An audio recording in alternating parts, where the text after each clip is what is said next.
Cathedral, just up the Old Kent Road from here.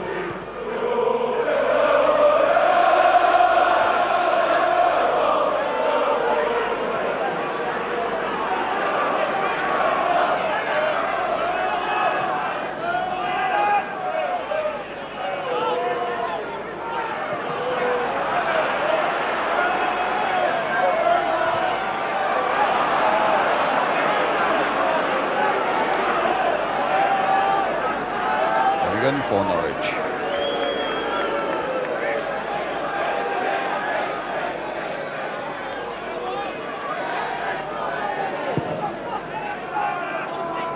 Up goes Rosario. Flick on by him to Fleck. Looks like that's a very good combination, doesn't it? Big Rosario with his flick-ons, and Fleck is so quick on anything that's knocked down for him. That's a traditional striking force, so, you know, a big one and a little one. Played back by Bowen. You know, if Robert Fleck keeps going for the flick-ons, he'll get something. And that's what Fleck does so well, you know, he's a very persistent player. This time Millwall playing the offside game and catching Norwich City out.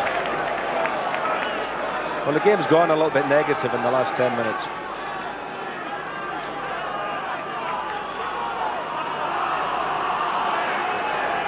Steve Wood with the free kick.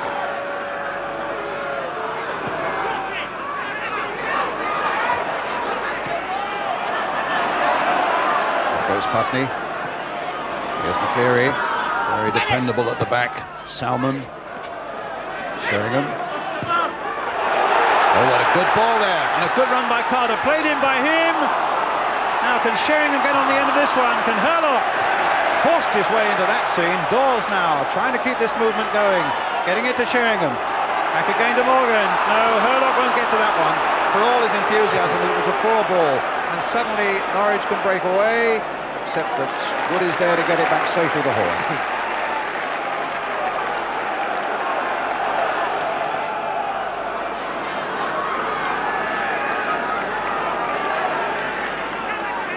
I get the impression that Millwall can make a lot of profit down the right flank. We've talked about O'Callaghan down the left, who's heading there, but Carter's looking very sprightly indeed down that right. He's given notice a couple of times. He's skated past the fullback, so it would be policy, I would think, if he pulled out a bit wider and Millwall tried to get the ball to him.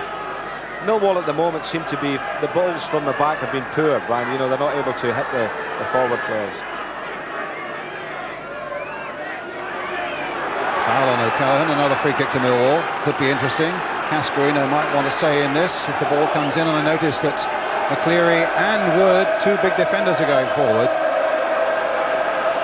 So no shortage of Millwall six-footers now in that Norwich City box, as O'Callaghan will aim to launch another teasing cross from this free kick. They want the Norwich wall back, the two men in the wall just back another yard or so.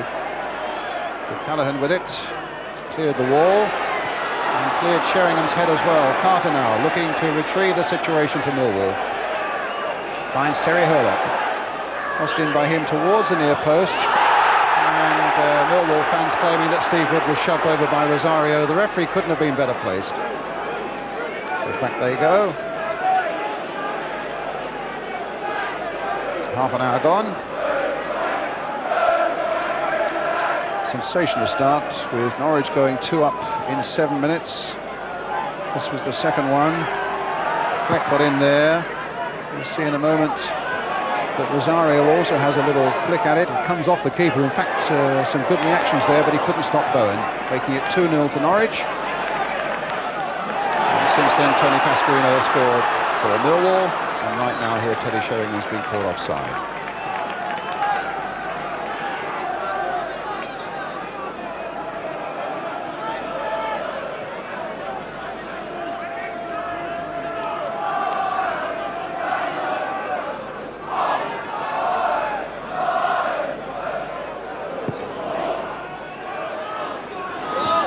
Callum, Phelan, Hurlock. He shook off Rosario, but then the pass wasn't a particularly good one, straight to Bowen. Norwich with some simple passes trying to get it going again. A free kick for a foul on Trevor Putney. They play their one-touch football beautifully, don't they? They're very, very accurate, very quick and into feet. Butterworth with the free kick for Norwich City. Finnegan up there.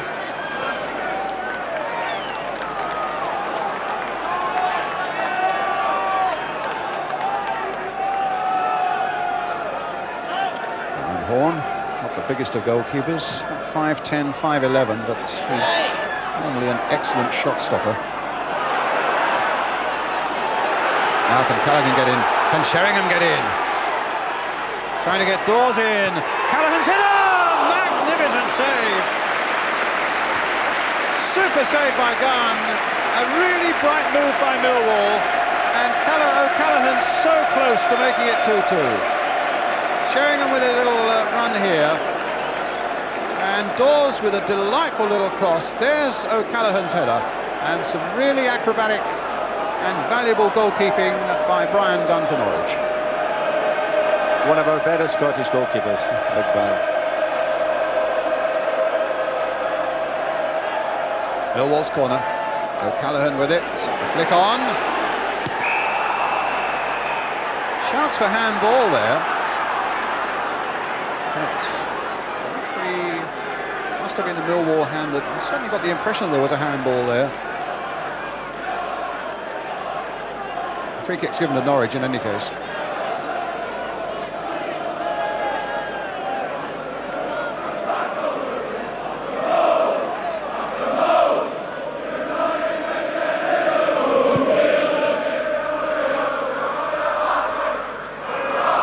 Salmon. Sheringham. Cascarino very active up front and he couldn't quite reach him. Butterworth was there. Having a solid game, Butterworth, at the heart of Norwich defence today. Excellent game.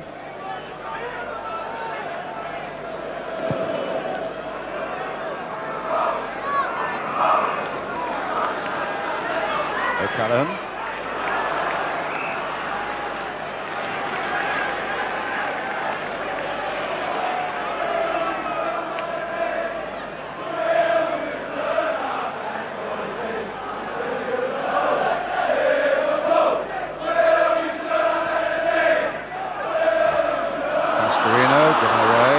To Putney, and now Rosario.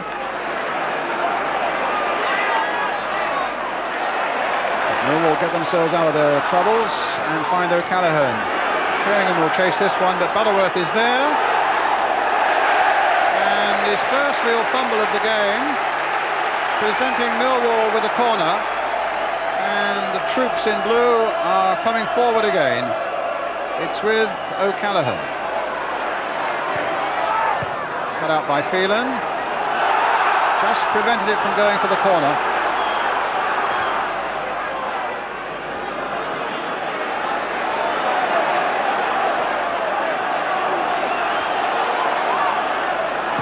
Alan McCleary.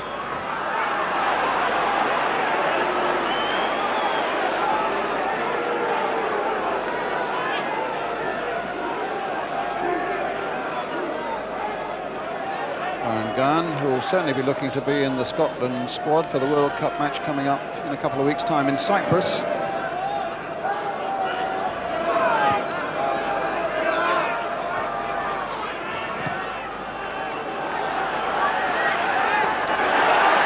Cascarino to Sheringham.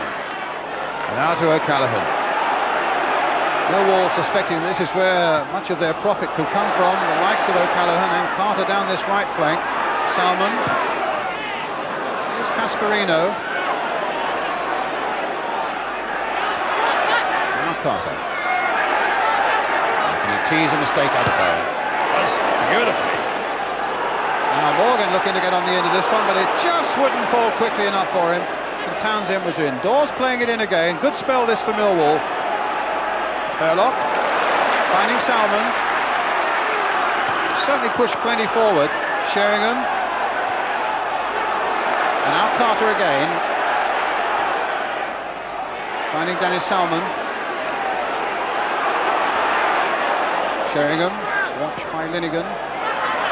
Carter once more, and to the left foot this time. Again, it's a good cross. Oh my goodness, and Gunn really had to backpedal to get that one over the crossbar. Carter almost falling in with a dipping cross in there, which I think probably meant as a cross rather than a shot. And it started at Crystal Palace. Just up the road from here. Another corner for Millwall.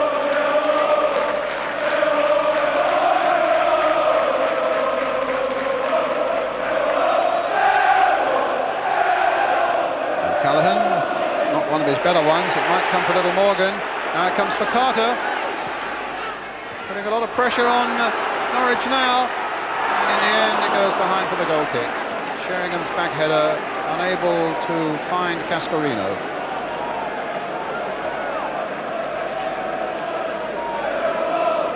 Well, Carter almost scored an unexpected goal here. I think he probably meant that as a cross, but it then began to curl in, and just look how Gunn had to backpedal to get that one over. It was certainly going in the top corner, wasn't it? Indeed. Another good save by Brian Gunn. But the thing about Carter, he's able to swing the ball in with his left foot, so I mean he can take it either way. Cascarino. Sheringham. Oh, my goodness! Well, you'll get to a crazy own goal without it actually happening. Mark Bowen trying to get on his seat at both ends. Brian Gunn having a word, and there's the explanation between the fullback and the goalkeeper, and maybe just as well we can't pick up the words they're saying. Look at that. How near to a most embarrassing own goal. But a corner for Millwall. Looking to get back on level terms. O'Callaghan with it. And a good header. And in the end it was McCleary, the skipper, who put it over. Good spell for Millwall this. They're getting the crosses in, they're putting Norwich under a bit of pressure. And that's what they have to do. They've got to hustle and bustle them, get the ball in the box and all fight for it in there. And McCleary, the chance for McCleary, had he headed it square. Wood was there, wasn't he? Not a noted goal scorer. He's got one this season. The previous one before that was back in 85-86, Alan McCleary. His good work for Millwall is always at the back. A free kick to Norwich City.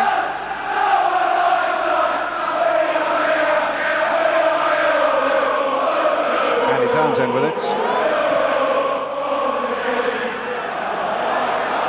Up goes Sheringham. Away goes O'Callaghan. Free kick.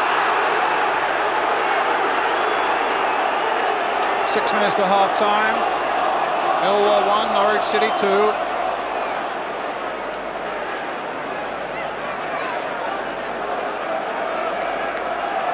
O'Callaghan will take the kick. The big defenders have gone forward again.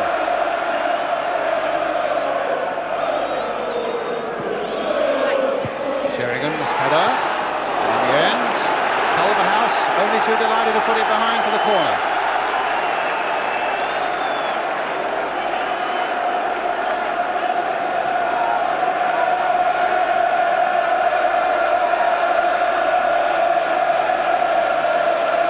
Always was one of the more boisterous crowds here, and the Millwall fans now getting behind their team as O'Callaghan takes the corner. It was Phelan who got it away. O'Callaghan might get another chance. That's a free kick just outside the box.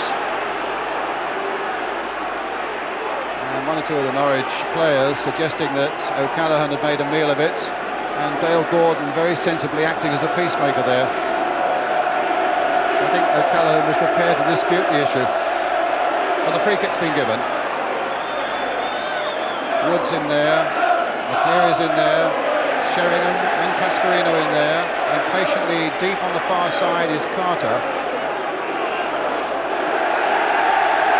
And something presumably that Robert Fleck must have said has got him into trouble.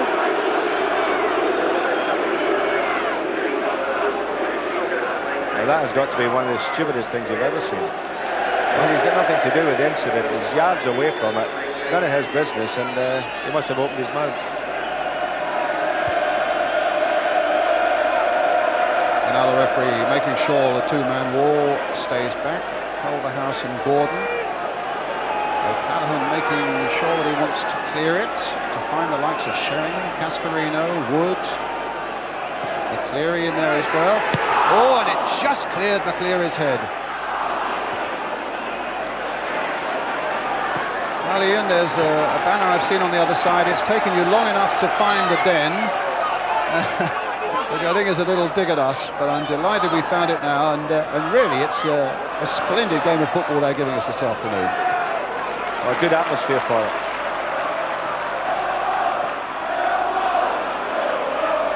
Ian Dawes. Forward to Teddy Sheringham, and now to O'Callaghan.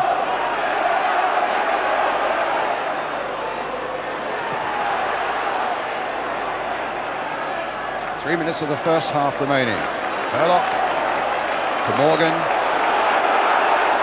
Sheringham to Morgan. A great little run by him, and Cascarino, and it's in there by Coulter. 2-2.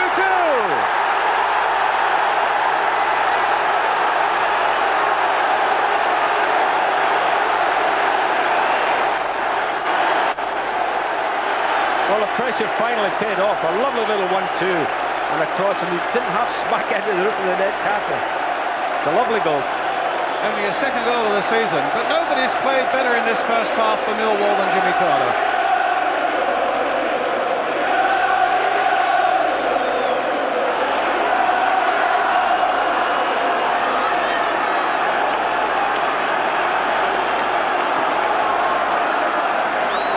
Up goes Rosario.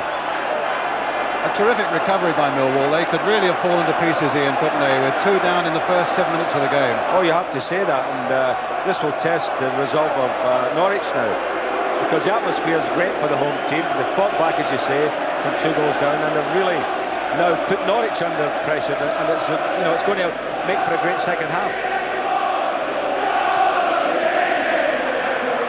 Rosario versus Wood. Wood wins that for Millwall. Little Morgan, who played such a big part in that second Millwall goal. Butterworth playing it forwards.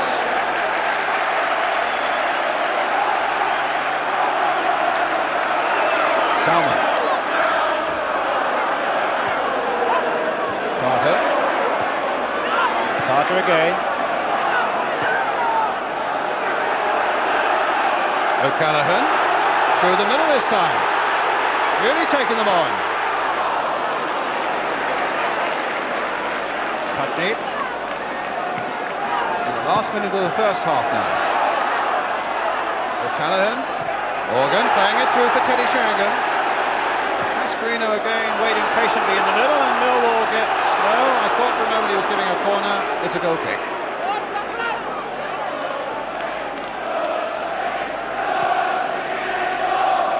As you said, Morgan did ever so well to play the 1-2, get there, and good finish that by Carter. It's always an awkward ball coming across the face of the goal like that.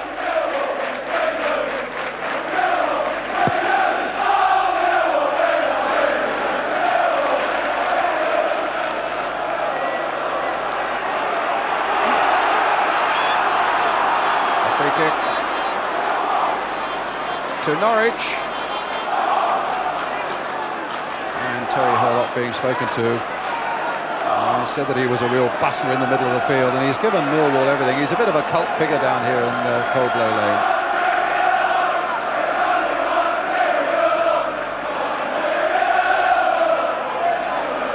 Culverhouse with the free kick for Norwich City.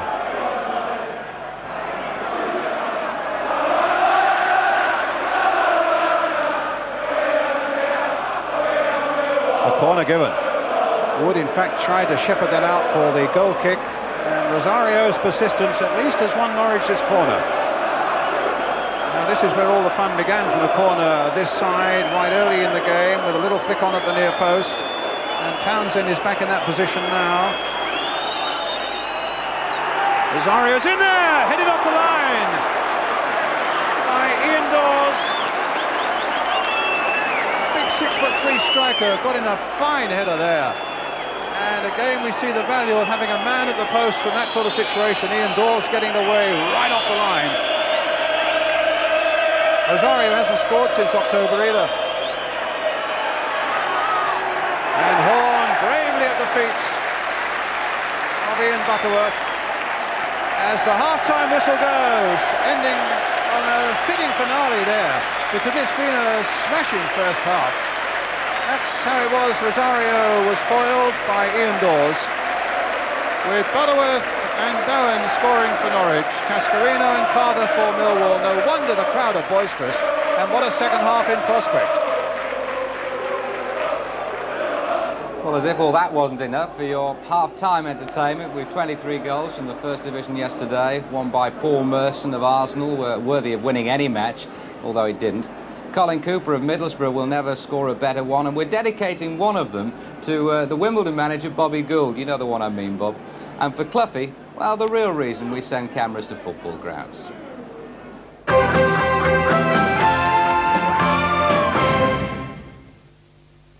Is Aveline cuter than Kylie, 10 dirtier than Paul? Could Hilda outmoan Mrs. Mangle? Play the Sun's free Neighbours Millionaire game and you could win £1 million cash.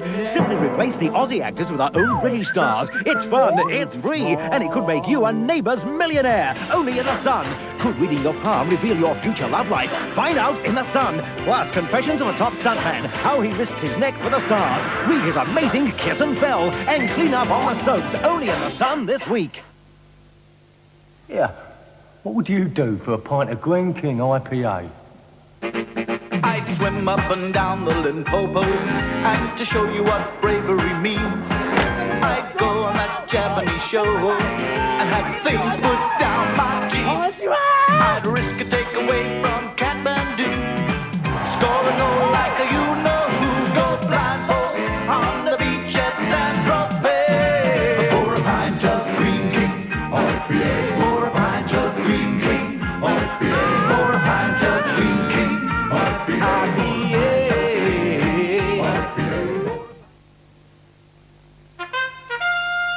The King asked the Queen, and the Queen asked the dairymaid, "Could we have some butter for the royal slice of bread?" The dairymaid said, "Actually, you'd better tell His Majesty that many people nowadays like golden churn instead." With spoonfuls of butter, it was just the thing, deliciously tasty and fit for a king. Impressed, he proclaimed, "Everyone is to learn to spread on their bread tasty Kraft golden churn. You can taste the butter in golden churn, and that's no fairy tale." Hi, I just moved in next door. Could I borrow a Diet Pepsi? Sure. Yes. Be right with you. When you go all out for taste, go for the great taste of Diet Pepsi. You okay in there? Here's your Diet Pepsi. Thanks. I hope it wasn't too much trouble. No trouble at all. Taste. The difference with Diet Pepsi.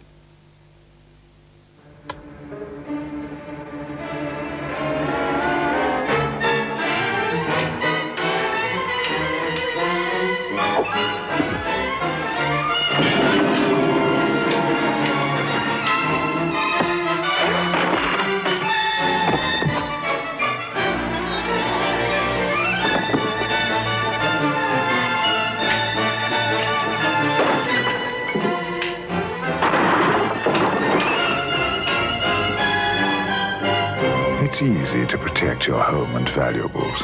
Just arm yourself with a policy from Legal & General.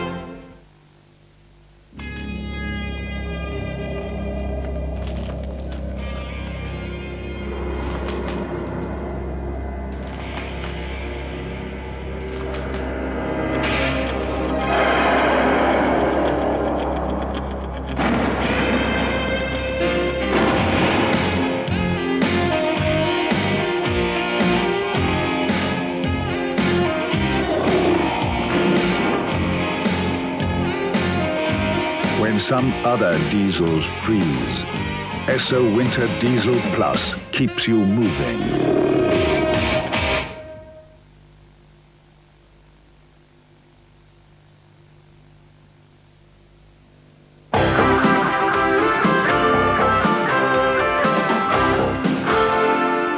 Welcome back. We've absolutely no idea what to expect in the next 45 minutes here at Coal Blow Lane. The only predictable thing on the match today 23 goals in the next 7 minutes. Starting us off, Martin Tyler. Brian Clough, contrite and almost concealed by members of the Nottingham Forest staff, arriving back on the touchline at the City Ground, clearly determined this time not to distract attention from his fine young team, whose 6th successive win last Wednesday was scarcely mentioned. Aston Villa stood between Forest and win number 7, but not for long. Amid goalmouth confusion, Steve Hodge scored after just 3 minutes against one of his former clubs. Forest confirmed their superiority in the second half. Stunning shot from the captain, Stuart Pearce. Villa on the way to their biggest defeat of the season, and surely their poorest performance. 13 minutes from time, following a flick by Steve Chettle, Gary Parker made it 3-0. Parker scoring for the 3rd consecutive league game. Remember Brian Laws, who had a goal unluckily ruled out for offside on the match last Sunday? Laws, from a similar position, got one which counted yesterday. It made it 4-0 to Forest. Despite being overwhelmed by Liverpool's revival at Hillsborough last week, Sheffield Wednesday are showing signs of improvement. Hemmed in by Arsenal pressure, but let off the hook by some woeful finishing, they kept their cool. Imre Varadi's solid technique when and where it mattered, although George Graham was critical of Lukic. Arsenal off to Bermuda for a mid-season break, stretched their lead over Norwich to 6 points when Smith and Merson underlined the potency of their partnership. Smith, the provider, what a cracker from Merson. His 8th in 9 games. Bon voyage, chaps. Anfield, hardly the most encouraging venue for Southampton to end their poor run, but they kept Liverpool at bay until 17 minutes from time, when Steve Nicol and Ray Houghton combined for John Aldridge to show his nose for goal. Ian Rush, the first to congratulate the scorer. 4 minutes later, Rush himself was receiving the plaudits. Liverpool like to build up from wide positions with John Barnes in the side. Rush prefers the ball played through the middle. You can see why. The recalled Bruce Grobbelaar kept Southampton out at the other end. Ever had the feeling it just wasn't destined to be your day? Hans Sagers, the Wimbledon goalkeeper, got the vibes after 25 minutes yesterday when Coventry were awarded a penalty. Closer analysis shows Sagers' advance was well-timed and terribly off-putting for David Smith, who had the presence to dive theatrically, Franny Lee style. The pen by Brian Kilcline, Sagers judged it right, but the rebound fell invitingly for the Coventry skipper. Wimbledon, who'd won their previous 5 league games, equalised. John Scales flinging himself bravely at the near post. 3 goals in 3 games for Scales, a fullback. Well, David Speedy's Coventry's man of the moment for the 2nd week running, a brilliantly executed winner. So good that Bobby Gould was anxious to see it again today. There you go, Bob.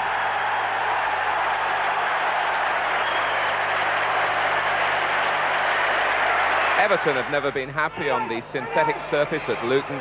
The goal down as early as the 5th minute.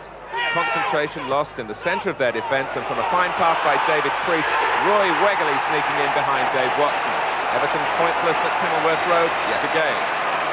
They say every team reflects certain characteristics of its manager, one of Bill Shankly's theories. The fact that QPR are severely afflicted by injuries at present is an ironic introduction to Trevor Francis's managerial career.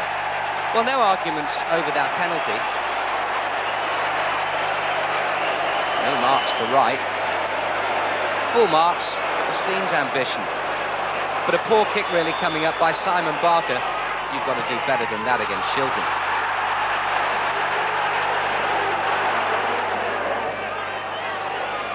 Derby's winner, courtesy of a split-second piece of misjudgment by Danny Maddox. Dean Saunders away on a plate for Geraint Williams.